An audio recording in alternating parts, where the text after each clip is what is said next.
Assalamualaikum warahmatullahi wabarakatuh. Salam sejahtera bagi kita semua. Dalam pertemuan kali ini akan melanjutkan yaitu tentang uraian kegiatan jabatan fungsional terapis gigi dan mulut. Kita akan bahas dulu tentang butir kegiatannya. Butir kegiatan ini adalah hal-hal yang diperlukan untuk menunjukkan pekerjaan yang telah dilakukan untuk masing-masing butir kegiatan jabatan fungsional terapis gigi dan mulut di setiap jenjang. Nah, kemudian definisi operasional adalah batasan yang membedakan butir kegiatan pada setiap jenjang jabatan terapis gigi dan mulut tersebut, sehingga kita bisa mengetahui pada batasan manakah jenjang yang sedang kita duduki memiliki perbedaan dengan butir kegiatan di jenjang lainnya. Selanjutnya kita akan pelajari tentang kualitas hasil kerja, yaitu kondisi ideal yang dapat menunjukkan hasil kerja dari masing-masing uraian kegiatan tersebut sehingga bisa mendapatkan bukti untuk menjadi dasar dalam memberikan penilaian. Artinya ketika kita melakukan suatu pekerjaan dari satu butir kegiatan, maka bukti tersebut harus ditunjukkan bukan hanya sekedar bukti fisik saja, tetapi harus memenuhi standar minimal kualitas hasil kerja tersebut.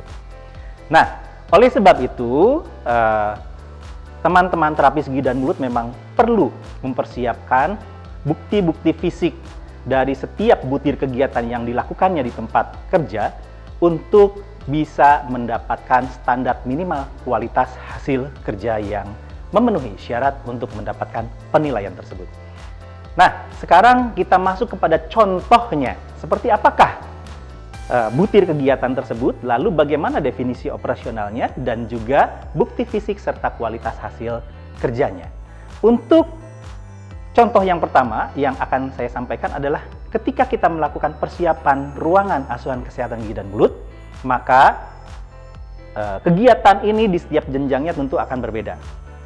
Untuk jenjang terampil misalnya, definisi operasional dari melakukan persiapan ruangan pelayanan asuhan kesehatan gigi dan mulut adalah melakukan kegiatan penyiapan ruangan pelayanan asuhan kesehatan gigi dan mulut di ruang klinik yang dilakukan misalnya setiap hari ya, dan itu dirangkai dalam satu kegiatan yang dilakukan setiap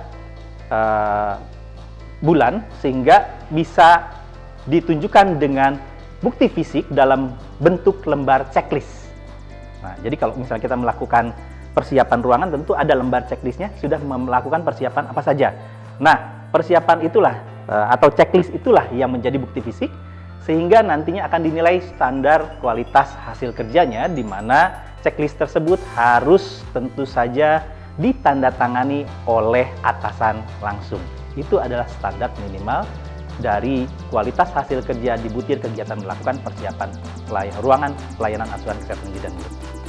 Yang berikutnya, contoh butir kegiatannya adalah melakukan penyusunan rencana kerja bulanan.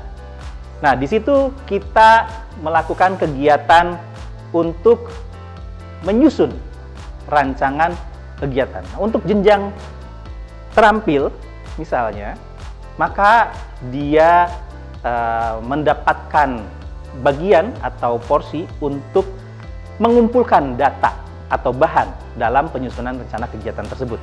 Sedangkan untuk yang jenjang mahir, maka dia akan melakukan analisis data dan bahan untuk penyusunan rencana kegiatan tersebut.